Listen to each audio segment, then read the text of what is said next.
Hello guys, வணக்கம். இன்னைக்கு நான் ஐஸ் பிளான்ட் செய்யலான்னு இருக்கேன். இந்த சிம்மோ சாப்பரை பாவச்சு என் ஸ்டைலில் எனக்கு பிடிச்ச மாதிரி உங்களுக்கும் அந்த மாதிரி செய்யணும்னா வாங்க வீடியோ பார்க்கலாம். முதல்ல ஐஸ் போட்டுக்கலாம் தேவையான அளவுக்கு. அப்புறம் நான் 3-in-1 மெல்லோ எடுத்திருக்கேன், அது போட்டுக்கலாம். அப்புறம் உங்க சுகர் ஏற்ற லெவலுக்கு நீங்க சீனியை தாராளமா போட்டுக்கலாம். அப்புறம் பால் ஊற்றிக்கலாம். அப்புறம் லோ ஃபேட் மில்க் ஊற்றிக்கலாம்.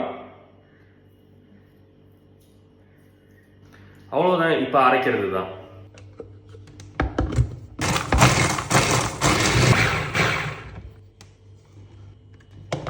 அவ்வளவுதான், அரைச்சாச்சு.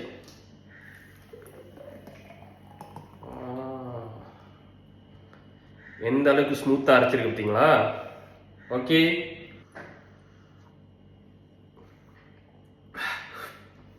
இனிப்பு நீர் இருக்கிறவங்க இதை அவாய்ட் பண்ணிருங்க தயவு செஞ்சு. யாருக்கெல்லாம் இந்த மாதிரி செஞ்சு குடிக்கணுமோ கீழே தான் இருக்கு எல்லோ பேக்கு, கிளிக் பண்ணி வாங்கி நீங்களும் மெல்லோ ஐஸ் பிளான்ட் செஞ்சு குடிங்க.